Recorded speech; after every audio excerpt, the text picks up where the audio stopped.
93 இவர் அல்லுமாவை தொடங்குகிறார். இவங்க சொல்கிற இது அவள் 84க்கு முன்னாடி எங்கட அயோத்தியாங்கக்கூடிய பேச்சே தமிழ்நாட்டில் வெளியில் வரலையே. அப்போ ஏன் இன்றைக்கி போய் வெட்டினா? அவள் ஏதோ 92 கும்பிட்டை இடித்ததுனால தான் ஏதோ இங்கே இஸ்லாமிய பயங்கரவாதம் ஏற்பட்டதுன்னு எவன்கிட்ட புருடா விட்டுக்கிட்டு இருக்கிய? Coimbatore serial bomb blast accused எங்கட அக்யூஸ்ட் இஸ் அ கன்விக்ட். அவன் எங்கே அக்யூஸ்டு? அப்போ ஒரு கன்விக்ட்னு எழுதுறதுக்கு கூட இந்த நாட்டில் ஒரு பேப்பருக்கு துணிவில்லைன்னு சொன்ன இந்த பத்திரிகைகளை என்ன சொல்லணும்? அப்போ ஜைனுலாப்தீன் பேசும்போது சொன்ன வார்த்தை என்னன்னு நம்ம கவனிக்கணும். அன்னைக்கு மணிரத்னம் வீட்டில் குண்டெறிஞ்சோம், அது சரியா வெடிக்கலை, இந்த முறை எடிஞ்ச நீ இருக்க மாட்டேன்னு சொன்ன உடனே கமலஹாசன் நடுநடுங்கி போட்டான். இந்த மருந்து இன்னும் 15 வருஷத்துக்கு வேலை செய்யும். இன்னைக்கு சீமான் கதறி இருக்க, ஜெயிலில் இருந்ததுனால தான் அவருக்கு இப்படி ஒரு கஷ்டம் வந்து போச்சு. சாகும்போது வயசு எவ்வளவு? 84 வயசு. என் கேள்வி என்னன்னா, வாழ்க்கையவே பார்க்காம சின்ன குழந்தைகள் வர, வயசு வித்தியாசம் இல்லாமல் சின்ன குழந்தையிலிருந்து வயசானவங்க வர அவ்வளோ பேரையும் கொன்னானே இந்த பாஷா. அப்போ இந்த பாஷாவினால இவ்வளோ பேர் வாழ முடியாமல் போனேன்னு சொல்லி என்னைக்காவது இந்த பையன் வருத்தப்பட்டு பேசியிருப்பானா? முதல்ல 1984 ராமகோபால்ஜி வெட்டிய கேஸு, அதுக்கு அடுத்தது உங்களுக்கு RSS ஆஃபீஸ் பாம் பிளாஸ்ட், அதுக்கு அடுத்தது அல்லுமா மேலே இருக்கிறது மணிரத்னம் வீட்டில் இருந்தது, கோட்டயம் வீர கொன்ன கேஸு, அதுக்கு அடுத்ததுக்கு பெங்களூர் பிஜேபி ஆஃபீஸ் பிளாஸ்ட், அப்புறம் கோயம்புத்தூர் சீரியல் பிளாஸ்ட். இதை பார்க்கணும். 97 திமுக விடுறாங்க, உடனே 97 செல்வராஜ் கொலை, உடனே 98 பாம் பிளாஸ்ட். எப்பப்பெல்லாம் இவன் வெளியில் வரானா அப்பப்பெல்லாம் இது. இல்லை ஒரு வேடிக்கை என்ன தெரியுமா? சீமான் என்ன சொன்ன, அப்படி ஜெயிலே இப்படி ஆகிப்போச்சேன்னு. சார் 160 சில்லற தரம் பரவலில் வந்திருக்கான் சார். இருந்தாலும் இவ்வளோ பேரையும் கொண்டவன், இந்த தமிழ்நாட்டில் உள்ளவனை கொண்டவனை போய் எங்கள் அப்பா இவன் தான் என் தலைவன் சீமான் சொன்னான்னா, இப்போ இவனுக்கெல்லாம் என்ன ரத்தம் ஓடுது? நீ தான் அப்பப்போ லேபு டெஸ்ட் பண்ணுவியே, தொப்புள் கொடி உறவே, இந்த ரத்தமே ஏன்டா? அப்போ இவனுக்கெல்லாம் என்ன ரத்தம்டா ஓடிச்சப்ப?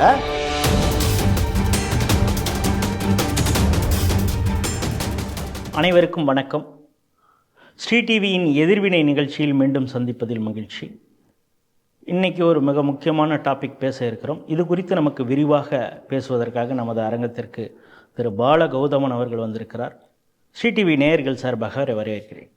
வணக்கம். வணக்கம். நேற்று முந்தின நாள் கோவை குண்டுவெடிப்புக்கு சூத்திரதாரியாக இருந்த கோவை பாஷா மரணமடைந்தார். நேற்று அவருடைய ஊர்வலம் நடந்திருக்கு. மிகப்பெரிய எண்ணிக்கையிலே ஒரு ஊர்வலத்தில் பலரும் கலந்து கொண்டு இருக்காங்க. இதற்கு எப்படி காவல்துறை அனுமதி கொடுத்தது அப்படிங்கிறது தெரியல. தமிழகத்தில் இருக்கக்கூடிய மீடியாக்கள் இது சம்பந்தமாக பெரிய அளவில் பேசலைன்னா கூட இந்திய அளவிலே ஆங்கில மீடியாக்கள் இது குறித்து பேசியிருக்கின்றன. ஒரு பயங்கரவாதிக்கு எப்படி இவ்வளவு பெரிய அளவில் மக்கள் கூடுவதற்கு அனுமதித்தார்கள் அப்படிங்கிறது. கோவை பாஷாவுடைய மரணம், அது சம்பந்தமாக நடந்த ஊர்வலம், சவ ஊர்வலம், இதற்கு காவல்துறையுடைய அனுமதி, இதை எப்படி பார்க்குறீங்க? இது ஒரு வித்தியாசமான அரசுங்க தமிழ்நாட்டில் நடக்கக்கூடியது. கள்ளச்சாராயம் குடித்து செத்து போனவங்களுக்குள்ள உடல் அடக்கத்துக்கு குடும்பத்துக்காரனை தவிர யாரும் வரக்கூடாதுன்னு சொல்லி கடுபிடி வச்சாங்க. அதாவது யாருன்னா விக்டிம், கள்ளச்சாராயம் குடித்த செத்தவர் விக்டிம், நல்லா ஞாபகம் வச்சுக்கணும். சமீபத்தில் நம்ம இந்து முன்னணி பாடி சுரேஷ் அவர்களுக்குள்ள மரணத்துக்கு அப்புறம் மெட்ராஸ் ஹாஸ்பிட்டல்லிருந்து பாடிக்கு அவர் வீட்டுக்கு அந்த பாடியை கொண்டு போகும்போது மசூதி இருக்கிற சாலை வழி போகக்கூடாது அப்படின்னு போலீஸ்காரர்கள் கடுபிடி விதித்தார்கள். இன்னும் சொல்ல போனான்னா அந்த பக்கத்தில் இருக்கிறவங்கள தடியடியெல்லாம் வேற போலீஸ்காரர்கள் நடத்தினார்கள். அங்கேயும் விக்டிம் பாட்ஷா இதே மாதிரி பலவரை கொன்றவர். அப்போ தமிழ்நாட்டில் நம்ம என்ன புரிஞ்சுக்கணும் அப்படின்னு சொன்னால், விக்டிமுக்கு அழக்கூட உரிமை கிடையாது. கொலகாரனுக்கு உங்களுக்கு ஊர்வலம் நடத்தி அவனை ஹீரோவாக்குவதற்கு அனுமதி. இதுதாங்க தமிழ்நாடு இன் ஷார்ட். நான் இதை எப்படி பார்க்கணும் அப்படின்னு சொன்னால், முன்னாடி எல்லாம் காஷ்மீரில் இந்த பயங்கரவாதிகள் இவனையும் சுட்டு கொண்டான்னா அந்த பாடியை கொண்டு ஊர் முழுக்க ஒரு கூட்டத்தை போட்டு அதுக்கப்புறம் ஒரு கல்லெறிஞ்சு இந்த மாதிரி இது காஷ்மீரில் இந்த பயங்கரவாதிகள் இருக்கக்கூடிய இடத்துல இந்த செத்துப்போன பயங்கரவாதியை ஷாஹீத் அப்படின்னு சொல்லி போட்டு இது பண்ணுவாங்க. அதே மாதிரியான ஒரு ஊர்வலம் இன்று கோவையில் நடந்திருக்கிறது. So this resembles what happened in Kashmir some years back. இப்போ 370 வந்தப்புறம் அதெல்லாம் முடிஞ்சு போச்சுன்னு எடுத்ததுக்கப்புறம் அதெல்லாம் முடிஞ்சு போச்சு. இதுக்கு முன்னாடி என்ன நடந்ததோ இன்றைக்கி அதுதான் நடந்திருக்கு. இல்லை 2 மெசேஜ். என்ன மெசேஜ் அப்படின்னா, ஒரு பயங்கரவாதி, அவன் பயங்கரவாதியாக இருந்தாலும் ஒட்டுமொத்த துலுக்க சமுதாயம் ஆயிரக்கணக்கான மக்கள் கடந்துக்கிட்டு இருக்காங்க. அப்போ இந்த ஆயிரக்கணக்கான மக்களும் அந்த பயங்கரவாதத்துக்கு ஆதரவு தெரிவித்து தானே வந்திருக்கணும். பாஜக என்ன பெரிய பின்னணி? இன்னும் சொல்ல போயாச்சுன்னா தமிழ்நாட்டில் இருந்து சில அரசியல்வாதிகள், விடுதலை சிறுத்தைகள், அந்த கட்சிக்கு 2 MP இருக்காங்க, பல MLAக்களும் இருக்காங்க. அந்த கட்சியை சேர்ந்தவர் வந்து சொல்லும்போது பாட்ஷாவை பற்றி அப்படி உயர்த்தி சொல்கிறார். அதுக்கப்புறம் இன்னொருத்தர் எதிர்கட்சி, அவரையே சொல்லிக்கிறவர், அவர் பேர் சைமன் சீமான், அவர் எங்கள் அப்பாங்கிறார் பாட்ஷாவை. அப்புறம் தனியரசு, அவர் நான் தான் கொங்குன்னு அவரை சொல்லிப்பார், அவர் அந்த ஊர்வலத்தில் போய் கலந்துக்கிறாரு. அப்போ என் கேள்வி என்ன அப்படின்னா, கோயம்புத்தூரில் கொல்லப்பட்ட 58 பேர், அவன் கொங்கு நாட்டை சேர்ந்தவன் இல்லையா? அவன் தமிழன் இல்லையா? RSS ஆஃபீஸில் கொல்லப்பட்ட, வெடிகுண்டு வைத்து கொல்லப்பட்டவர்கள் 11 பேர், அவங்க யாரு? சரி, மணிரத்னம் வீட்டில் குண்டை போட்டாங்களே, அப்போ மணிரத்னம் தமிழ்னா எந்த மொழிக்காரன்? அடுத்தது, நீங்கள் தான் ஏதோ மத நல்லிணக்கம்னு பேசுவேளே, கோட்டை அமீர்னு ஒரு ஆளை கொன்னதுக்கு பின்னாடி இந்த அல்லுமா தானே இருந்துச்சு. பாஷா பையனும் யாரோ தான் அந்த கேஸில் அக்யூஸ்டு எனக்கு தெரிஞ்சு. அப்போது அந்த கோட்டை அமீர் யார்? அப்போ தமிழனை கொல்லக்கூடிய இந்த கொலகாரம் பாட்ஷா இந்த சீமானுக்கு அப்பனா? அப்போ தமிழனின் அடையாளம்னு இப்போ சீமான் நான் தான் தமிழுக்கு அடையாளம்னு சொல்லிக்கிட்டு இருக்காரு. இப்போ இந்த செத்து போனவன்லாம் யாரப்ப? அப்போ இந்த இவர்களெல்லாம் கொன்றவன் தான் தலைவன் அப்படின்னு இன்னைக்கு விடுதலை சிறுத்தைகள் சொல்லுது. இப்படி கொன்னவன் தான் தலைவன் சீமான் சொல்லியிருக்கா. அப்படி இப்படி கொன்னவன் ஹீரோ, அதனால அவன் சவ ஊர்வலத்துக்கு அனுமதி கொடுப்பேன்னு ஒரு அரசாங்கம் அனுமதி கொடுக்குது. இதென்ன காஷ்மீரில் இருந்துச்சு? முஃப்தி முகமது சயீதும் ஆட்சியில் இருக்கும்போது உமர் அப்துல்லா கட்சி செத்தவன் ஊர்வலத்தில் அவங்களும் கலந்துக்கிட்டாங்க, அவங்க கட்சிக்காரங்களும். அப்துல்லா ஆட்சியில் இருக்கும்போது முஃப்தி முகமது சயீது கோஷ்டியும் ஊர்வலத்தில் சென்று கலந்து கொண்டார்கள். இன்னைக்கு இதானே இன்னைக்கு நடந்திருக்கு. இந்த ஊர்வலத்தில் ஆயிரக்கணக்கான நபர்கள் கலந்து கொண்டிருக்கிறார்கள்னா, அப்போ ஒரு குண்டு வெடிப்பு, இத்தனைக்கும் சில பேப்பர்லாம், அதெல்லாம் ஏதோ ஒரு இங்கிலீஷ் பேப்பரில் ஏதோ பார்த்தேன், Coimbatore serial bomb blast accused. எங்கடா அக்யூஸ்ட்? Is a convict. அவன் எங்க அக்யூஸ்ட்? அப்போ ஒரு கன்விக்ட்னு எழுதுறதுக்கு கூட இந்த நாட்டில் ஒரு பேப்பருக்கு துணிவில்லைன்னு சொன்ன இந்த பத்திரிகைகளை என்ன சொல்லணும்? அல்லுமா தலைவர். அல்லுமா தலைவர், அது சில பத்திரிகைகள் அதை எழுதியிருக்கேன். அல்லுமா தலைவர் வன்னியரசே கூட அப்படிதான். ஆமாம், அப்படித்தான் சொல்லியிருக்கான். இப்போ என் கேள்வி என்ன அப்படின்னா, இந்த கோட்டை அமீர் இங்கே கூடியும் துளுக்கந்த நிஜம், இங்கேயே 58 பேர் சாதாரண நாள் செத்து போனான் ஐயா. கோட்டை அமீர் துளுக்கந்தானே? அப்போ அவனை கொண்டது யாரு? அவர் பேரில் விருது கூட கொடுக்குறாங்க. ஆமாம், கருணாநிதி தானே இன்ஸ்டியூட் பண்ணார். அப்போ கருணாநிதி எதுக்கு இன்ஸ்டியூட் பண்ணாரோ அந்த ஆளை கொன்ன அல்லுமாவுக்கு திமுக அரசு அனுமதி கொடுத்திருக்கிறது. இது எப்படி இருக்கு? சரி, அதுக்கப்புறம் இதுக்கு வரலாறு அவன் எழுதிக்கிட்டு இருக்கான். இன்றைக்கி நானும் பார்த்துக்கிட்டு இருக்கேன். 1993 அல்லுமா என்ற அமைப்பு துவங்கப்பட்டது. அதுக்கு முன்னாடி ஒரு பீடிகை 92 டிசம்பர் 6 அயோத்தியாவில் அந்த கும்முட்டம் இடிக்கப்பட்ட கோபத்தினால் இது செய்யப்பட்டது. அப்போ 1984 92க்கு முன்னாடியே பின்னாடியே? முன்னாடி தானே. அப்போ 1984 வீரத்துறவி ராமகோபாலன் அவர்களை மதுரை ரயில் நிலையத்தில் வைத்து வெட்டியவன் தானே இந்த பாஷா. 84 வெட்டினதுக்கப்புறம் இவன் வெளியில். அதாவது வரலாறு தெரிஞ்சிருக்கணுங்கிறதுக்கு சொல்கிறேன். அதுக்கப்புறம் என்ன அப்படின்னு சொன்னோன்னா 93 இவர் அல்லுமாவை தொடங்குகிறார். இவங்க சொல்கிற இது. அப்போ 84க்கு முன்னாடி எங்கட அயோத்தியாங்கக்கூடிய பேச்சே தமிழ்நாட்டில் வெளியில் வரலையே. அப்போ ஏன் இன்றைக்கி போய் வெட்டினா? அவன் ஏதோ 92 கும்முட்டம் இடித்ததுனால தான் ஏதோ இங்கே இஸ்லாமிய பயங்கரவாதம் ஏற்பட்டதுன்னு எவன்கிட்ட புருடா விட்டுக்கிட்டு இருக்கிய? உடனே 93 இவர் அல்லுமாவை தொடங்கினாராம். அந்த கதையெல்லாம் நல்லா இருக்கும் கேட்குதுக்கு. அது எதுக்கு அதை அப்படி கொண்டு வராங்கன்னா, 93 RSS ஆஃபீஸ் பாம் பிளாஸ்ட் நடக்குது. 11 பேர்கள் கொல்லப்படுகிறார்கள். அது அல்லுமாவுக்குள்ள கைங்கரியம். அப்போ அந்த RSS ஆஃபீஸில் இவன் குண்டு வச்சதை ஜஸ்டிஃபை பண்ணுறதுக்கு அயோத்தியாவை கொண்டு வந்தது. இதானே செய்தியே அன்னைக்கு. இது 93 நடந்துச்சு. 93 நடந்த உடனே 95 பாம்பேன்னு ஒரு சினிமா வந்தது. அந்த சினிமா வரும்போது அந்த சினிமாவில் போய் அந்த சினிமா எடுத்த டைரக்டர் மணிரத்னம் வீட்டில் குண்டை தூக்கி போட்டாங்க. இப்போ விஸ்வரூபம் சினிமான்னு ஒன்று வந்தது. இந்த விஸ்வரூபம் சினிமாவை இது எதுக்கு நான் இதை இந்த இடத்துல சொல்கிறேன்னு நீங்கள் புரிஞ்சுக்கணும். இந்த கூட்டத்தில் கலந்து கொண்டவர்களுக்குள்ள பின்னணி தெரிஞ்சிருக்கணும். அப்போ இந்த விஸ்வரூபம் சினிமா வந்த உடனே தமிழ்நாடு முஸ்லீம் முன்னேற்ற கழக தலைமையில் தான் நாங்கள் போய் அதை தடுத்தோம்னு இவங்க சொன்னாங்க. நாங்கள்லாம் போய் எங்கள் தலைமையில் தான் போய் மிரட்டினோம்னு ஜைனுலாப்தீன் சொன்னார் தௌஹீத் ஜமாத்திலிருந்து. அப்போ ஜைனுலாப்தீன் பேசும்போது சொன்ன வார்த்தை என்னன்னு நம்ம கவனிக்கணும். அன்னைக்கு மணிரத்னம் வீட்டில் குண்டெறிஞ்சோம், அது சரியாக வெடிக்கலை, இந்த முறை எடிஞ்ச நீ இருக்க மாட்டேன்னு சொன்ன உடனே கமலஹாசன் நடுநடுங்கி போட்டான். இந்த மருந்து இன்னும் 15 வருஷத்துக்கு வேலை செய்யும். இதை சொன்னது யாரு? ஜைனுலாப்தீன் சொன்னது, பேசினது. அந்த வீடியோவே நம்மள்கிட்ட இருக்கு.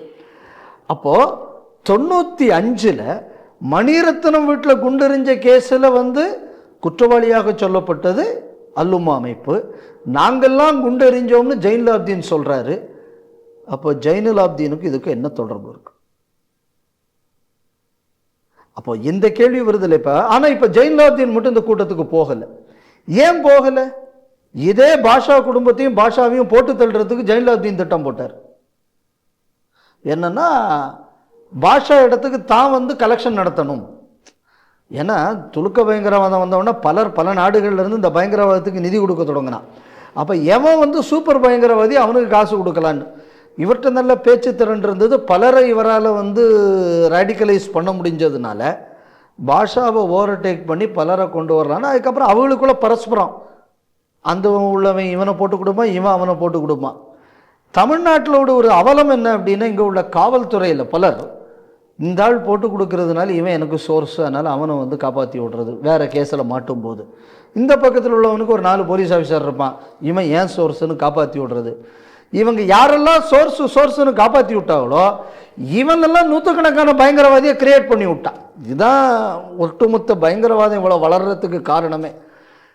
இதை ஏதாவது ஒரு அதிகாரிகள் இன்னைக்கு இதை பற்றி எனக்கு தெரிஞ்சு இந்த மத்திய அரசு இந்த சோர்ஸ்ன்னு சொல்லி காப்பாற்றி விடப்பட்ட தலைவர்கள் யார் யாருங்க கூடிய ஒரு லிஸ்ட் எடுத்தீங்கன்னால இன்னைக்கு இருக்கிறவர்கள் அம்புட்டு கொள்ளப்பயில ஜெயிலில் தான் இருக்கணும்.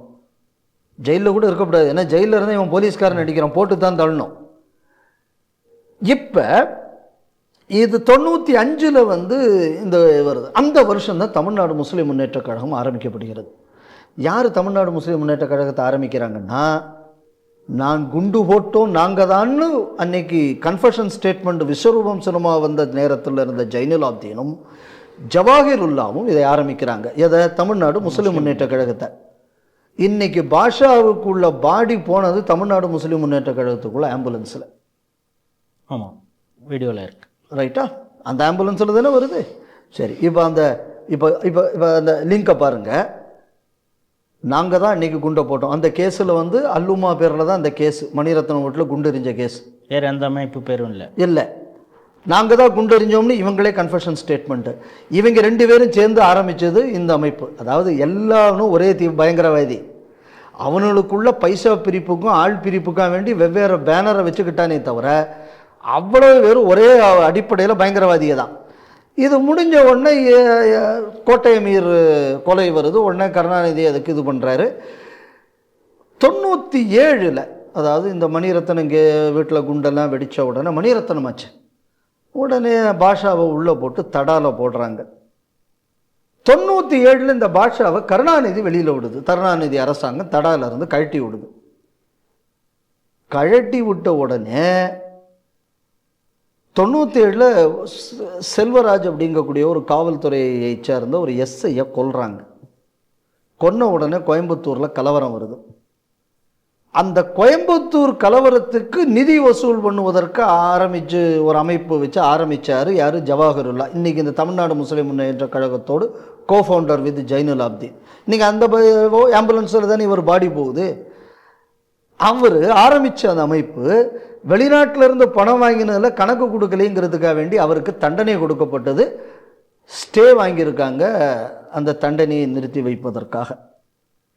ரம்ஜான் நேரத்தில் கைது பண்ணக்கூடாது அப்படின்னு சொல்லி அப்புறம் அது ஸ்டேல இருக்குது. அப்போ நான் வந்து ரம்ஸான், அப்போ இப்போ அதே மாதிரி இப்போ வேறு ஏதாவது ஒரு ஹிந்து இதை மாதிரி ஐயப்ப சீசன் நான் மாலை போட்டிருக்கேன் என்னால் பண்ணக்கூடாது அப்படின்னு இந்த அரசாங்கம் ஒத்துக்குமா? ஆனால் ஒத்துக்காது. ஆனால் ரம்ஜான்லன்னா நீங்கள் ஒத்துக்கலாம், ஒரு விசேஷ சட்டம் தமிழ்நாட்டில். அப்போ அவர் தான் ஜெயின்லாதீன். இந்த லிங்கை நல்லா கவனிக்கணும். இது முடிஞ்ச உடனே 98 கோயம்புத்தூர் சீரியல் பிளாஸ்ட், 58 பேர் கொல்லப்படுகிறார்கள். அதுக்கு அப்புறம் அல்லுமா தடை செய்யப்படுகிறது. இதுக்கப்புறம் என்ன நடக்குதுன்னா, பெங்களூரில் இருக்கிற பிஜேபி ஆஃபீஸில் ஒரு பாம் பிளாஸ்ட் வருது. அதுக்கும் அல்லுமாவுக்கும் தொடர்பு என்று சொல்லப்படுகிறது. கேஸில் அல்லுமா பேர் தான் இருக்கு. இது பாஷாவின் பின்னணி. சரி, 58 பேரை கொன்ன கேஸில் he is convicted. நான் திருப்பி சொல்லக்கூடிய விஷயம், தமிழ்நாடு அரசு மேலேயும் தமிழ்நாடு காவல்துறையின் மேலேயும் நான் சொல்லக்கூடிய பகிரங்க குற்றச்சாட்டு இதுதான். கசாபுக்கு அவன் தூக்கு தண்டனை வாங்கி கொடுத்தான் மகாராஷ்டிரா போலீஸ். ஏன் என் மராட்டிய மண்ணில் வந்து கொன்று விட்டான்டா? ஏன் தமிழ்நாட்டில் உள்ள போலீஸுக்கு இவங்களால தூக்கு தண்டனை வாங்கி கொடுக்க முடியல? செய்திருக்கணுமா வேண்டாமா? 58 பேரை கொண்டிருக்கான்ல ஐயா, அதுவும் சீரியல் பிளாஸ்ட். இதையும் கூட ஒரு ட்ரெட்ஃபுல் டெரர் ஆக்ட் இருக்க முடியுமா? வாங்கி கொடுக்கல. வேடிக்கை என்ன அப்படின்னா, இன்னைக்கு வந்து ஸ்ரீமான் கதறி இருக்கார். ஜெயிலில் இருந்ததுனால தான் அவருக்கு வந்து இப்படி ஒரு கஷ்டம் வந்து போச்சு. சாகும்போது வயசு எவ்வளவு? 84 வயசு.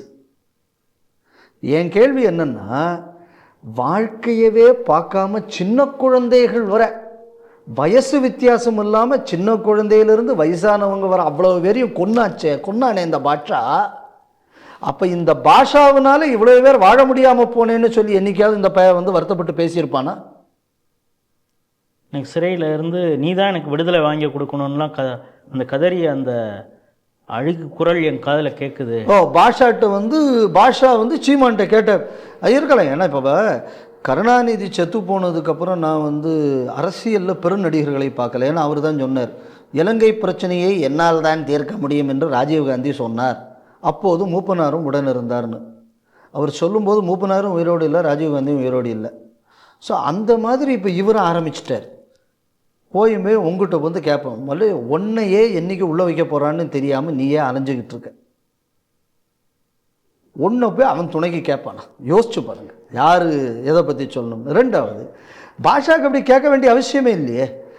இதுவும் நம்ம தெரிஞ்சுக்கணும். நம்ம இந்த நிகழ்ச்சியை பார்க்குறவங்கெல்லாம் முதல்ல 1984 ராமகோபால்ஜி வெட்டிய கேஸு, அதுக்கு அடுத்தது உங்களுக்கு ஆர்எஸ்எஸ் ஆஃபீஸ் பாம் பிளாஸ்ட்டு, அதுக்கு அடுத்தது அல்லுமா மேலே இருக்கிறது மணிரத்னம் வீட்டில் எரிஞ்சது. ஆமாம்.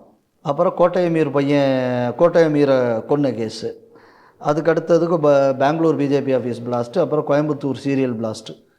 இதை பார்க்கணும். 97 திமுக விடுறாங்க, உடனே 97 செல்வராஜ் கொலை, உடனே 98 பாம் பிளாஸ்ட்.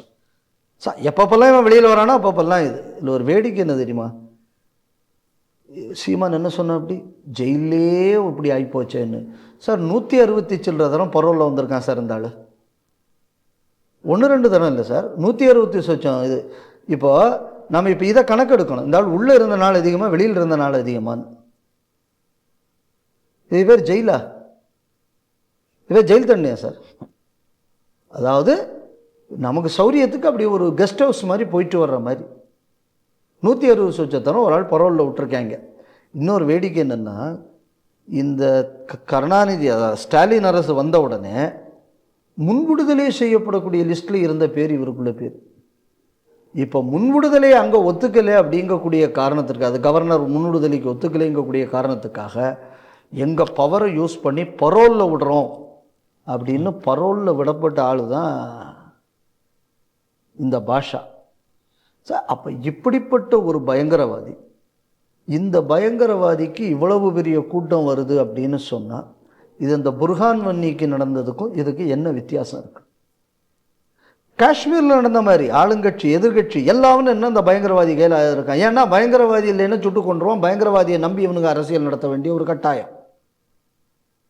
பயங்கரவாதிகளின் கைக்கூலிகளாக எப்படி காஷ்மீரில் அரசியல் செயல்பட்டது அன்றைக்கி அப்படி தானே செயல்பட்டுக்கிட்டு இருக்கு.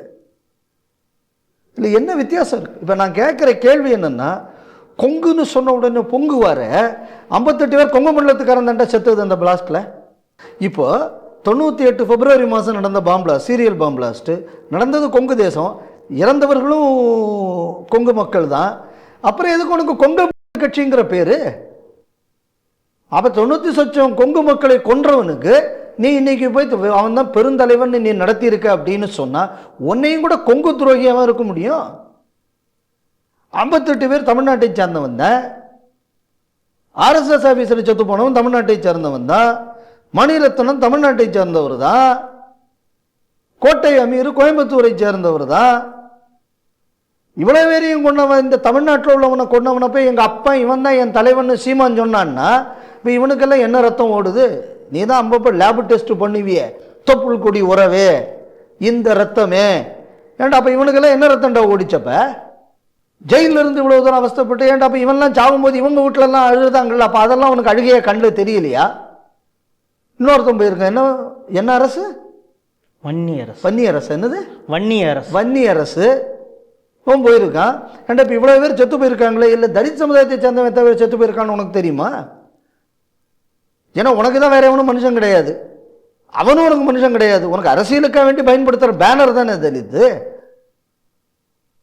அப்போ அவங்களாம் அப்போ அதெல்லாம் உயிர் இல்லையா உனக்கு?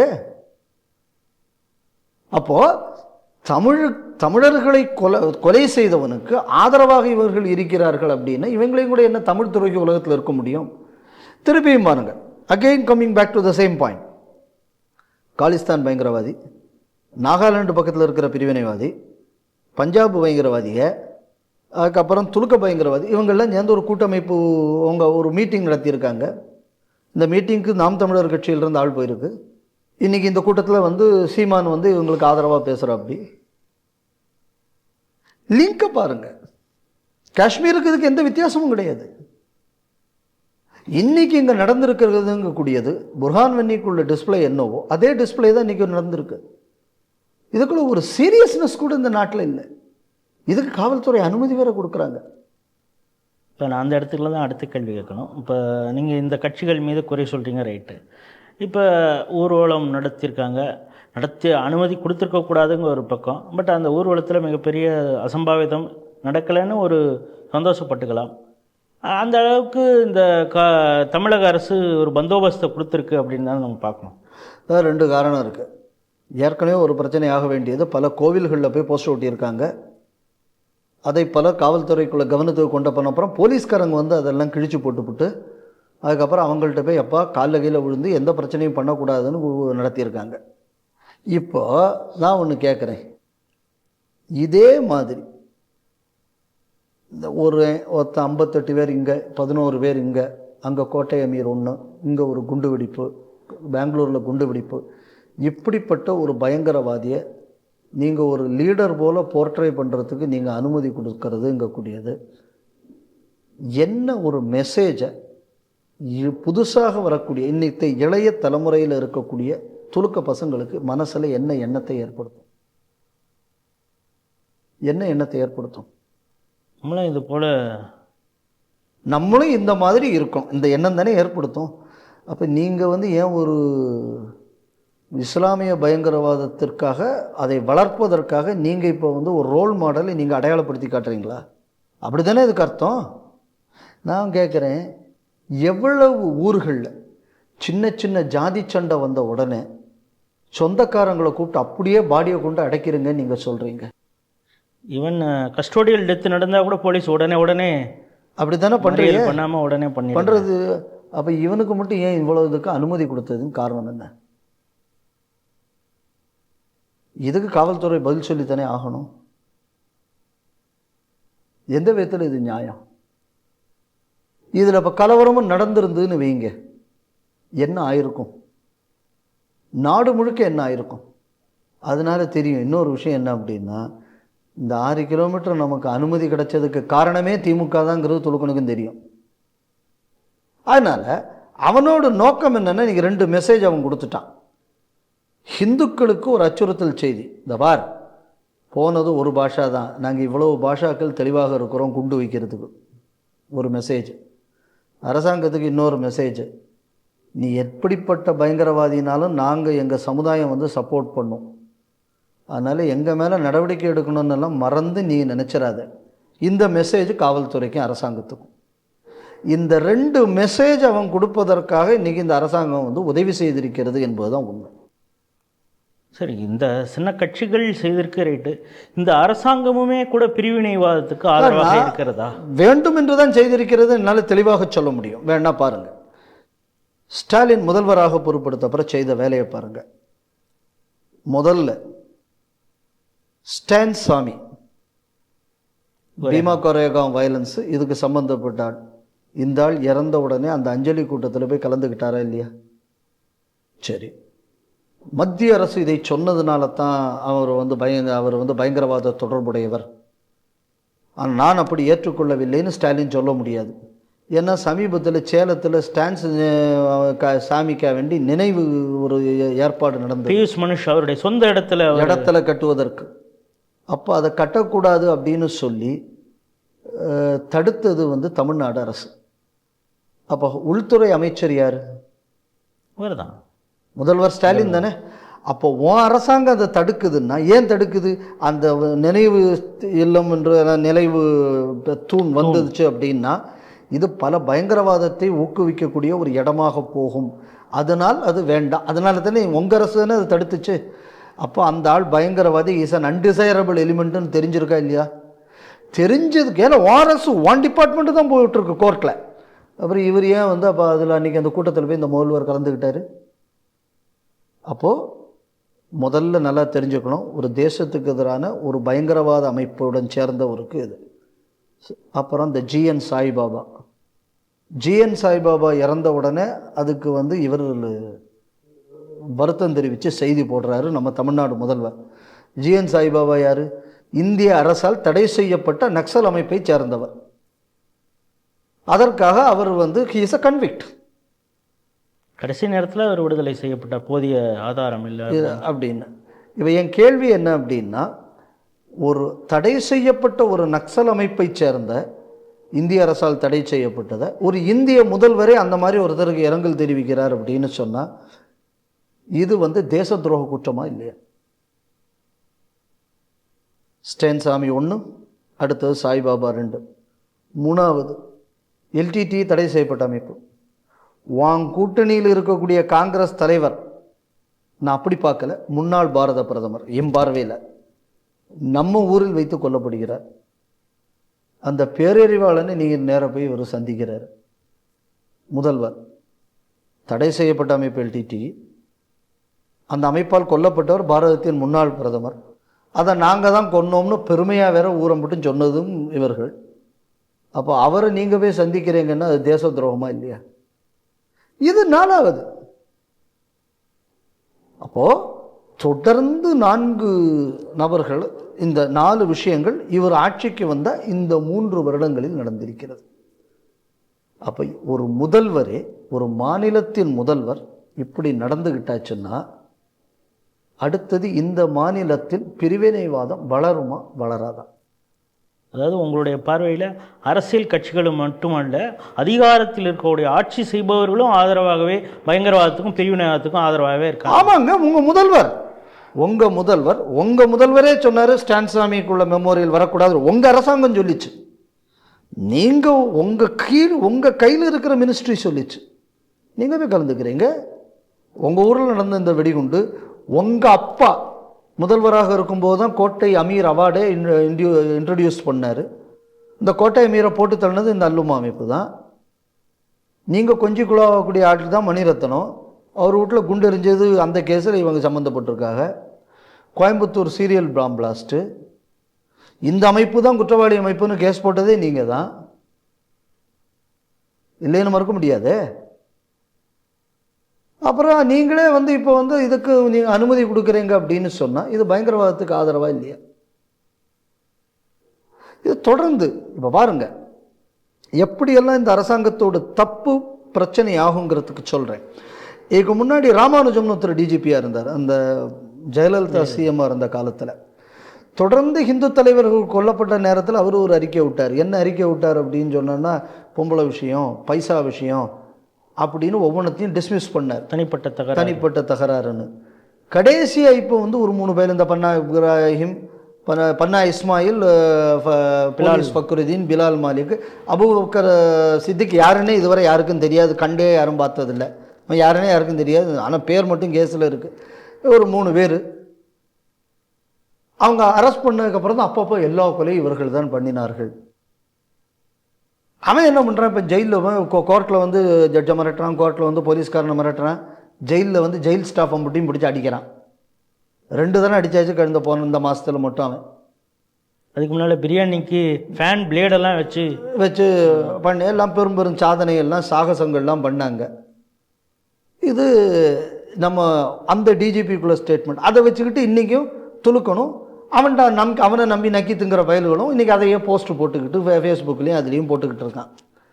அதுக்கு அடுத்தது வந்து இங்கே ஒருத்தர் இந்த ஒரு நம்ம ஃபேஷன் இதுக்கெல்லாம் அட்வர்டைஸ்மெண்ட்டுக்கு ஒருத்தர் வருவார், டிஜிபியாக கூட இருந்தார் தமிழ்நாட்டில் இதுக்கு முன்னாடி, சைலேந்திர பாபு. கரெக்ட். எனக்கு அவர் அப்பா அந்த பேர் வர மாட்டேங்குது, ஃபேஷன் டிசைனர்னு தான் வருது. ஏன்னா அவர் சைக்கிள் ஓட்டி தனக்குள்ள ஃபிட்னஸை காட்டுறது, ஜிம்முக்கு எங்கேயாவது அட்வர்டைஸ்மெண்ட்டுக்கு வந்து அவர் மாடலாக போக வேண்டியவர். பிடிச்சி அவரை போட்டு கொண்டு டிஜிபி ஆக்கி விட்டாங்க. ஸோ அந்த ஃபேஷன் டிசைனர் வந்து அது இல்லை, அது வந்து காரில் வச்சுருந்த சிலிண்டர் தான் வெடிச்சது அப்படின்னு சொல்லி கோயம்புத்தூரில் உள்ள குண்டு வெடிப்பு சொன்னார். நீங்கள் என்னையே கேஸ் போட்ட உடனே அது காரு குண்டு தான் வெடிச்சது, வேணும்னு சொல்லி இவனுங்க வந்து எங்கள் மேலே கள்ள கேஸை போடுறான்னு நீங்கள் தூக்கம் பேசிக்கிட்டு இருக்கான். அப்போது இந்த மாதிரியான பிரச்சாரத்தை கொடுத்து அந்த சமுதாயத்தைச் சேர்ந்த இளைஞர்கள் மனசில் யூ ஆர் விக்டிமைஸ்டுன்னு தவறான புரிதலை ஏற்படுத்துவதற்கு இந்த மாதிரியான ஆஃபீஸர்களுக்குள்ள பேட்டி தானே. 97 நீங்கள் தான் இந்த பாட்ஷா வெளியில் விட்ட அப்புறம் தான் அடுத்த பிரச்சனை நடந்தது. காஜா மொய்தீன் பாடி சுரேஷ் கேஸில் வெளியில் விட்டிய அப்புறம் போய் வில்சன் கொலை நடக்குது. அப்போ இந்த மாதிரியான அரசியல்வாதிகள் இந்த மாதிரி பயங்கரவாத அமைப்புகளுக்கு ஆதரவு கொடுக்கறத இன்றைக்கி இந்த பிரச்சனையை வளர்த்தி விடுது. அதன் தொடர்ச்சியாக தான் நான் இந்த ஊர்வலத்தை பார்க்குறேன். எனக்கு இதில் மத்திய அரசுக்கு மேலேயும் ஒரு வருத்தம் உண்டு. அதுதான் நான் கேட்க வரேன். இப்போ என்ன லோக்கல் ரவுடிசம் அப்படின்னா சின்ன லெவலில் லா அண்ட் ஆர்டர் ப்ராப்ளம்னா அது மாநில அரசு நம்ம சொல்லலாம். இது ஆர்கனைஸ்டு ஒரு பயங்கரவாத அமைப்பு. இது ஒரு இடத்துல மட்டும் நெட்வொர்க் இருக்காது, மாநிலம் தாண்டி கூட இருக்கும். ஏன்னா இப்போ இலங்கையில் நடந்த குண்டுவெடிப்புக்கே தமிழகத்தோடு சேர்த்து சொல்கிறாங்க. அப்படிங்கிறப்ப மத்திய அரசுடைய ரோல் தான் என்ன, அதை கட்டுப்படுத்துவதற்கு? மத்திய அரசுங்கக்கூடியது சில கேஸுகளில் சிபிஐயை கொண்டு வருவாங்க விசாரணை, சில கேஸில் என்ஐஏ விசாரணைன்னு சொல்லிட்டாங்க. இங்கே இதுவரை விசாரணை வந்திருக்கு. சில கேஸுகளில் சின்ன சின்ன விஷயங்கள் வருது. ஓவராலாக இந்த மாதிரியான சிச்சுவேஷன் ஏன் தொடர்ந்து கொண்டு இருக்கிறது, இதை பற்றி ஸ்டடி பண்ணி அட்ரஸ் பண்ண வேண்டியது ஹோம் மினிஸ்ட்ரியோட வேலையா இல்லையா? தேசத்தின் பாதுகாப்பை உறுதிப்படுத்த வேண்டியது ஹோம் மினிஸ்ட்ரி தானே. அப்போ ஏன் தமிழ்நாட்டில் 84க்கு முன்னாடி ஜனா கிருஷ்ணமூர்த்தி அவர்கள் வெட்டப்பட்டார்கள், அவர்கள் மீதெல்லாம் தாக்குதல் நடத்தப்பட்டது. இது 84க்கு முன்னாடியே, 84 வீரத்துறவி அவர்கள் மீது நடந்த தாக்குதலுக்கு முன்னாடியே தாக்குதல். அப்போ இருந்து பார்த்தாச்சுன்னா இப்போ 40 வருஷம் ஆச்சு. 40 வருஷமாக அரசாங்க ரெக்கார்டில் 6%க்கு கீழே துலுக்கம் இருக்கக்கூடிய மாநிலத்தில் இவ்வளவு தாக்குதல்கள் எப்படி நடக்கிறது, ஏன் நடக்கிறது? இந்த ஸ்டடி பண்ணியிருக்கணுமா வேண்டாமா மத்திய அரசு? It's not Kashmir, it is not Uttar Pradesh. 20% பாப்புலேஷன்லாம் இருக்கிறதுக்கு மொத்தமே 5.6% அக்கார்டிங் டு 2011 சென்சஸ். சரி, கொஞ்சம் மதம் மாறினது, கொஞ்சம் வெளியிலிருந்து ஏற்றுனதுன்னு சேர்த்தா 1.5% கூட ஏற்றினா கூட 8%க்கு மேலே கிடையாது. அப்புறம் எப்படிங்க இவ்வளவு பிரச்சனை நடக்கும்? 136 பேர் எப்படி கொல்லப்பட்டிருக்கிறார்கள்? எந்த சப்போர்ட்டில் இவ்வளவு அயோக்கியத்தனை நடக்குது? ஏன் இதுக்கு ஹிந்து கம்யூனிட்டி ஒரு டொசைலாக இருக்குது? ஏன் இதை கம்யூனிட்டி ஏன் இதை தடுத்து நிறுத்த மாட்டேங்குது? இந்த மாதிரி ஏதாவது ஒரு ஸ்டடிங்கக்கூடியதை எனி ரெஸ்பான்சிபிள் கவர்மெண்ட்டும் பண்ணணும் இல்லையா? இதுவரை மத்திய அரசு அப்படி என்ன பண்ணிச்சு? சரி, நான் முன்னாடி சொன்னேன், அவர் ஃபேஷன் டிஜிபி, அப்புறம் ராமானுஜம் சார், ஒவ்வொரு ஆள் என்னென்னலாம் அறிக்கை விட்டாங்க அப்படின்னு நம்ம பார்த்தோம். இதுக்கு முன்னாடி அந்த புழல் ஜெயிலில் சில போலீஸ்காரங்களை அடித்தான் இந்த துலுக்க பயங்கரவாதி பிரியாணிக்காக. அடித்து ரத்த விளாறாக இருக்கக்கூடிய ஃபோட்டோவே இருக்குது நம்மகிட்ட. ஆனால் என்ன சொன்னாங்க அந்த நேரத்தில் உள்ள சிறைத்துறை அதிகாரி, சரியான நேரத்தில் பிரியாணி போகலை, வாக்குவாதம் தான் நடந்ததுன்னாங்க. அப்போ தான் நான் புரிஞ்சுக்கிட்டேன், இந்த பிரியாணியில் கூட கொடுத்தது தக்காளி சட்னி தான் இப்படி வலியுது அப்படின்னு. இதை பார்த்து தான் வடிவேலுவே அந்த காமெடியை எழுதணும் அப்படியோ என்னவோ தெரியலை. ஸோ இந்த மாதிரியான அதிகாரிகள், அப்போ இந்த அதிகாரிகளுக்குள்ள திறமையிலேயோ இதுலேயோ பிரச்சனை இல்லை. இவர்களுக்கு இங்கே இருக்கக்கூடிய ஸ்டேட் பாலிட்டிக்ஸில் இருக்கக்கூடிய பாசஸை திருப்திப்படுத்த வேண்டும். இந்த ஒரு கட்டாயத்திற்காக என் கேள்வி என்னென்னா, இப்போ இந்த கட்டாயத்திற்காக தேச பாதுகாப்பை இவங்க சாக்ரிஃபைஸ் பண்ணலாமா? உங்களுக்கு ஐஏஎஸ் ஐபிஎஸ் தான், உங்களுக்கு டிபிஎஸ் டிஏஎஸ்ன்னு நீங்கள் இல்லை. There all from Indian administrative service. அப்போ இந்த நாட்டோடு ஒற்றுமை, ஒருமைப்பாடு, பாதுகாப்பு இதை உறுதி செய்வதற்காக நீங்கள் இந்த மாநிலத்தில் வந்து சர்வ் பண்ணுறீங்க. அப்போ உங்களோட ஃபண்டமெண்டல் டியூட்டியே இதற்கு நாட்டை காப்பாற்றுறதா, இல்லைன்னா நீங்கள் உங்கள் வளர்ச்சிக்காக மேலே இருக்கக்கூடிய அரசியல்வாதிகளுக்கு நீங்கள் விசுவாசமாக இருக்கக்கூடியதா? இப்போ மத்திய அரசுக்கு கீழே ministry of personnel and training மத்திய அரசுக்கு கீழே தான் வருது இல்லையா? அப்போ ஐஏஎஸ் ஐபிஎஸ் ஆஃபீஸர்ஸ் எல்லாமே ministry of personnel and training கீழே தான் வராங்க. அப்போது இவங்களுக்குன்னு உங்களுக்குள்ள கடமை இது என்று சொல்லி you are deputed for this purpose. அதானே? இதான சிஸ்டம். அப்போது இப்படி இந்த சிஸ்டம் எல்லாம், இந்த சிஸ்டத்தில் சாய்பாபாவுக்கு ஆதரவாக தெரிவிக்கிறது, பேரறிவாளம் கூட போகிறது, ஸ்டான் சாமிக்கு இது பண்ணுறது, அதுக்கப்புறம் பாஷாவுக்கு ஊர்வலம் நடத்துறது. ஸோ இந்த மாதிரி உள்ள விஷயங்கள் தேசத்துக்கு விரோதமானதுன்னு தெரிஞ்சதுக்கப்புறம் கூட இந்த காவல்துறை அதிகாரிகள் இவ்வளவு மோசமான ஒரு சூழல் இங்கே நிலவும் போதும் நடவடிக்கை எடுக்கலை அப்படின்னா இவங்களை டெப்யூட் பண்ணியிருக்கிற, இதெல்லாம் நடக்காமல் பார்த்துக்கோன்னு சொல்லி தானே டெப்யூட் பண்ணுறாங்க. அப்போ இவங்க they are answerable to that authority.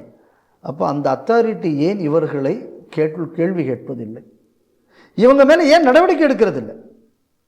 எடுக்கணுமா வேண்டாமா? இப்போது ஒரு ஆஃபீஸில் போகிறோம், பியூன் 10 ரூபா பைசா வாங்கிட்டார், ஆஃபீஸர்கிட்ட கம்ப்ளைண்ட் பண்ணுறோம். உடனே என்ன பண்ணுவார் அந்த ஆஃபீஸர்? அவரை கூப்பிட்டு நடவடிக்கை. இதானே சட்டம். அப்போ நான் யார்கிட்ட கம்ப்ளைண்ட் பண்ணோம்? இவர் ஆப்ரேட் பண்ணுற ஆஃபீஸர்கிட்ட கம்ப்ளைண்ட் பண்ணோம். கரெக்டாக? இப்போ இவங்களை ஆப்ரேட் பண்ணுற ஆஃபீஸர் யார்? மத்திய அரசு. மத்திய அரசு தானே. அப்போ நான் இப்போ இவங்க என்ன பண்ணியிருக்காங்க இதுக்கு எதிராக? அவனை கேட்குறேன், வெடித்தது வந்து சிலிண்டர், ஏன் வெடிகுண்டு இல்லை,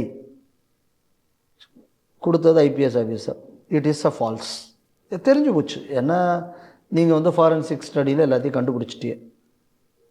இர்ரெஸ்பான்சிபிளாக இப்படி ஒரு ஸ்டேட்மெண்ட்டை கொடுத்த இந்த டிஜிபியை நாங்கள் ரீகால் பண்ணிக்கிறோன்னு சொல்லிவிட்டு அண்டர் சஸ்பென்ஷனோ இல்லைன்னா ஆன் பனிஷ்மெண்ட்டு திரிபுரா பார்டர்லேயோ இல்லை லடாக் பார்டர்லேயோ இல்லை அருணாச்சல் பார்டர்லேயோ எங்கேயாவது ரோஹிங்கியா அகதிகள் முகாம். ஏன்னா நம்ம ஊரில் டிஜிபி ஆஃபீஸர்லாம் அந்த மண்டபம் கேம்புக்கு போட்டு அனுப்புவாங்க. நம்ம ஊரில் நம்ம தமிழ்நாடு போலீஸோட வழக்கம், தமிழ்நாடு அரசியல்வாதிகளோட வழக்கம், நமக்கு பிடிக்காத ஆஃபீஸரை போடுறது. இந்த மாதிரி நீங்கள் ஒரு 10 இடத்துல போட்டிருந்தாச்சுன்னா ராமானுஜம் சார் மாதிரி ஒருத்தன் ஸ்டேட்மெண்ட் கொடுத்துருக்க மாட்டேன். அப்படி நம்ம ஃபேஷன் டிசைனர் டிஜிபி மாதிரி ஒரு ஆள் வந்து ஸ்டேட்மெண்ட் கொடுத்துருக்க மாட்டேன். அப்படி ரத்த விளாராக வந்ததுக்கப்புறம் இல்லை வாக்குவாதம் தான் ஒரு ஐஜி ஸ்டேட்மெண்ட் கொடுத்துருக்க மாட்டார். நீங்கள் ஏன் ஒரு 5-10 ஆஃபீஸரை நீங்கள் இந்த மாதிரி நீங்கள் செய்து பாருங்க பார்ப்போம். அப்போது பர்சனல் ட்ரைனிங்னால டெப்ளாய் பண்ணக்கூடிய ஆட்கள் அந்த அத்தாரிட்டிக்கு மேலே பயம் இல்லைன்னு தானே அர்த்தம். இப்போ அந்த அத்தாரிட்டி வந்து இன்றைக்கி விழிப்போடு செயல்பட்டு இந்த மாதிரியான விஷயங்கள்லாம் கவனம் செலுத்துகிறதுனா இவங்க இன்றைக்கி இப்படி நடந்துக்கிட்டு இருக்க மாட்டாங்கல்ல. எனக்கு பரவாயில்ல, 96 எலெக்ஷனில் ஜெயிக்க வச்சது துலுக்கம்தான், எனக்கு அடுத்த எலெக்ஷனுக்கு துலுக்க ஓட்டு வேணும், அதனால் 97 பாஷாவை திறந்து விடுறதுக்கு என்னெல்லாம் ஹெல்ப் பண்ணணுமோ நாங்கள் பண்ணுறோம். செய்திருக்க மாட்டாங்கல்ல. 96 வந்து ஓப்பனாக சொல்லியிருக்க மாட்டாங்களே, நான் ஆட்சிக்கு வந்த உடனே உக்கடத்துக்கு அந்த பக்கத்தில் இருக்கிற செக் போஸ்டெல்லாம் ரிமூவ் பண்ணுவோம், அறிக்கை விட்டுருக்க மாட்டாங்கல்ல. அப்போ இந்த தவறு என்பது மத்திய அரசுக்குழு செய்யக்கூடிய தவறு தானே. இப்போ ஹோம் மினிஸ்ட்ரியோட வேலை தான் என்ன? இதெல்லாம் ப்ரொடெக்ட் பண்ணுறது தானே ஹோம் மினிஸ்ட்ரி. அப்போ இது ஹோம் மினிஸ்ட்ரியோட தவறா இல்லையா? அதனால் இது வந்து சென்டர் கெனாட் சே எனக்கு இதுக்கு சம்மந்தமே கிடையாதுன்னு சொல்ல முடியாது. உங்களுக்கும் இதில் தொடர்பு இருக்குது. You failed in your duty. நீங்கள் ஒருத்தனுக்கு அதிகாரம் கொடுக்குறீங்க, அந்த அதிகாரத்தை அவன் துஷ்பிரயோகம் பண்ணுறான். அப்போ அவனை யாரை கட்டுப்படுத்தணும்? மத்திய அரசு தானே கட்டுப்படுத்தணும். அப்போ அந்த கடமையில் மத்திய அரசு தவறி இருக்குல்ல. இது என்று மத்திய அரசு படிக்க போகுது? அதனால் இன்றைக்கி இருக்கக்கூடிய இந்த பயங்கரவாதி, இன்னும் சொல்லப்போனால் இவ்வளவு ஆயிரக்கணக்கான ஆட்கள், அப்போ அவனுக்கு பயமே இல்லை. ஆயிரக்கணக்கான யாருக்கு வந்தான்? பாஷா. யாரா பாஷா? அம்புட்டு வேறையும் குண்டு வச்சுக்கணும். இவன் தான் முதல்ல வெடிகுண்டுங்க அதுக்கு முன்னாடி வெட்டிக்கிட்டு இருந்தான். வெட்டுக்குலேருந்து குண்டை முதல்ல அறிமுகப்படுத்தணுமே அவன் தான். அப்போ வெடிகுண்டை அவன் அறிமுகப்படுத்தி வச்சவனுக்குள்ள ஒரு ஊர்வலத்துக்கு ஆயிரக்கணக்கான பேர் வந்து கலந்துக்கிறான் அப்படின்னா, அப்போ வெடிகுண்டு வச்ச பயங்கரவாதியுடன் தொடர்பில் இருக்கிறதுனால எந்த பிரச்சனையும் இல்லை, எனக்கு எந்த பிரச்சனையும் வராதுங்கிற தைரியம் இருக்கிறதுனால தானே அவன் வர்றான். அப்போ இந்த தைரியம் ஏன் வருது? There is no law and order இந்த ஸ்டேட். அதனால இந்த இது வருது. யோசிச்சு பாருங்க.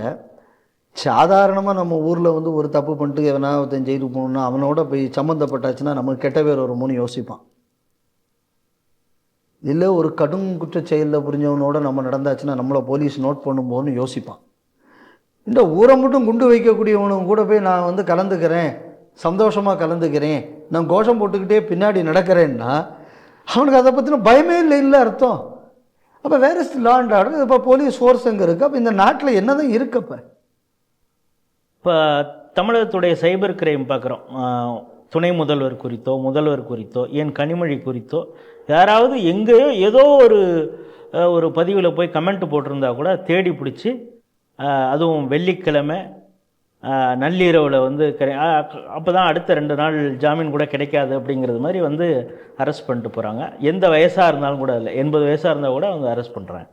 ஆனால் நம்ம இந்த பாட்ஷா குறித்து பேசிய நம்ம ஸ்ரீ டிவியில் வந்த காணொலியில் நானும் ஜெயராமனும் பங்கெடுத்த இதில் பல பேர் கமெண்ட் போட்டிருக்காங்க. அடுத்தது உங்களை தாண்டா போடணும் அப்படின்லாம் கூட கமெண்ட் பண்ணுறாங்க. இதெல்லாம் சைபர் கிரைமுக்கு தெரியலையா அப்படிங்கிறது ஒன்று இருக்குது.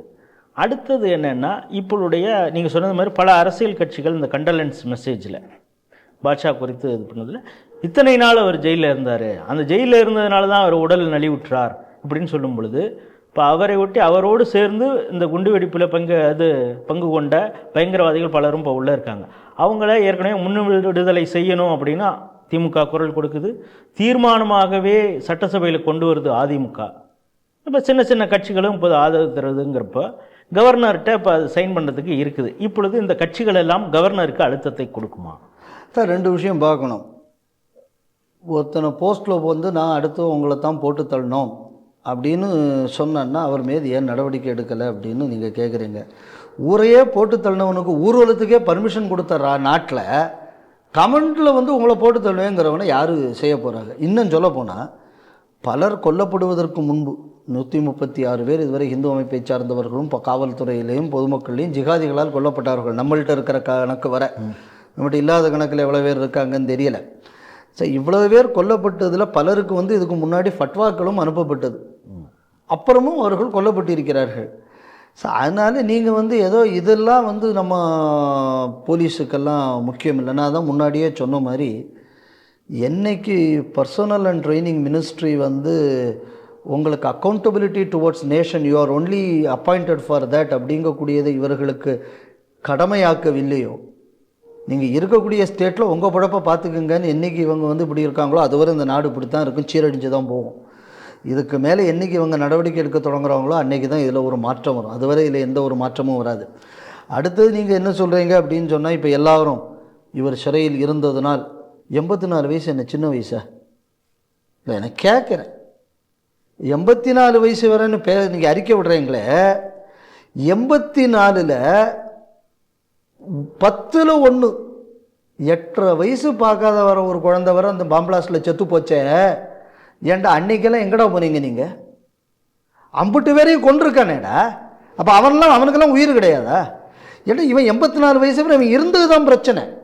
அன்னைக்கே நீ தூக்கு தண்டனை வாங்கி கொடுத்துருந்தாச்சுன்னா அதுக்கப்புறம் இவ்வளோ பேர் தமிழ்நாட்டில் செத்துருக்க மாட்டான். தமிழ்நாட்டில் இன்றைக்கி கோட்டமேட்டில் இன்றைக்கி சங்கமேஸ்வரர் கோயில் பக்கம் ஒருத்தன் குண்டை வச்சுக்கிட்டு காரில் வந்திருக்க மாட்டான். அந்த துணுக்குன்னு செத்துருக்க மாட்டான். அன்றைக்கே நீங்கள் இவனை தூக்கில் போட்டிருந்தேன்னா, ஏன்னா அடுத்த பயங்கரவாதி உருவாக இருக்க மாட்டான். அன்னைக்கு நீங்கள் செய்ய தவறுனதுனால தானே இன்றைக்கி இம்புட்டு பயங்கரவாதி தமிழ்நாட்டில் உருவானது. சரி, அதாவது இப்போ வந்து அடுத்தது இப்போ என்ன இருக்கக்கூடியவனுக்கெல்லாம் என்ன இவ்வளோ வயசு ஜெயிலில் இருக்கக்கூடியவர்கள் என்ன வெளில வந்தவங்களாம் என்ன பண்ணியிருக்கான் அதுக்கு முன்னாடி? நீ வெளில வந்த அப்புறம் அடுத்த குண்டு வெடிப்பு நடக்குது.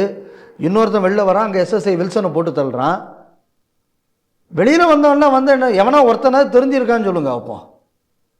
சரி, இதுக்கு முன்னாடி எனக்கு இன்னும் நான் சொல்கிறேன், பல ஹிந்து முன்னணி ஆர்எஸ்எஸ் பாஜகக்காரர்களை வெட்டின கேஸில் ஜெயிலுக்கு போனோம். அதுக்கப்புறம் பிஎஃப்ஐலையும் எஸ்டிபிஐலையும் மாவட்ட பொறுப்பாளராக இருக்கான். அந்த அமைப்பு அதுக்கப்புறம் சும்மா இருந்துச்சா? இதை இந்த ஸ்டாலின் அரசு தானே சுப்ரீம் கோர்ட்டில் வந்து ஒரு அஃபிடவிட் போட்டாங்க. ஆர்எஸ்எஸ்காரங்க ரூட் மார்ச்சுக்கு தடை விதிக்கணும். ஏன்னா பாதுகாப்பு கொடுக்க முடியாதான்.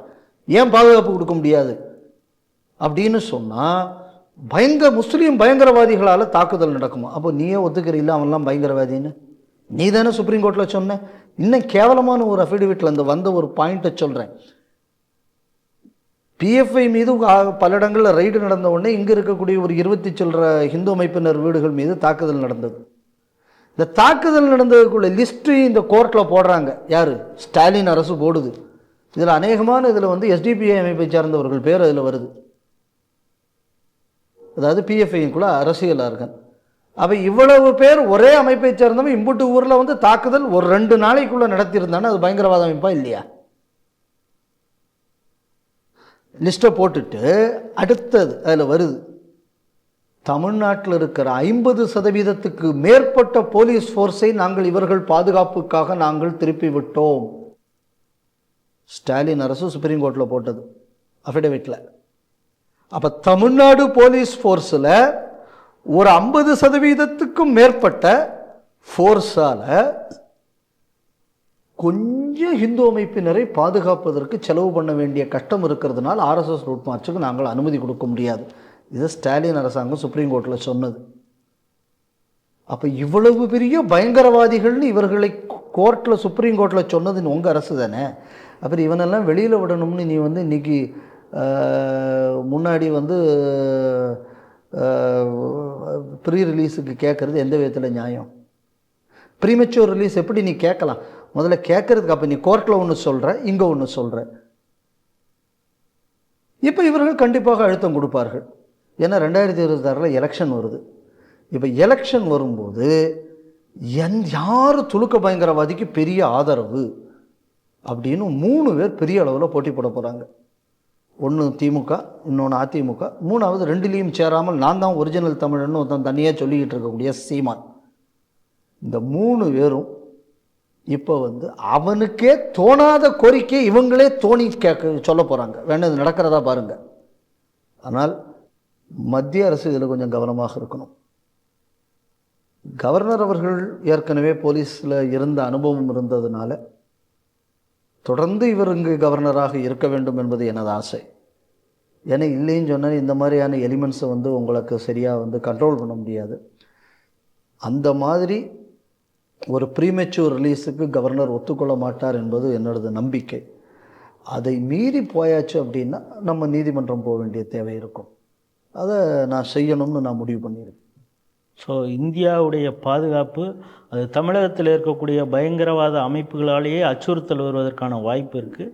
இங்கே இருக்கக்கூடிய அரசியல் கட்சிகளுமே கூட சில நேரங்களில் பயங்கரவாதத்திற்கு ஆதரவாகவும், அனைத்து நேரங்களில் என்ன சில நேரங்கள் ஆதரவாகவும் ஏதோ ஒரு வகையில் அவங்களுக்கு ஊக்கத்தையும் கொடுப்பதாக இருக்குன்னு நீங்கள் ஒரு எச்சரிக்கையாக சொல்லியிருக்கீங்க.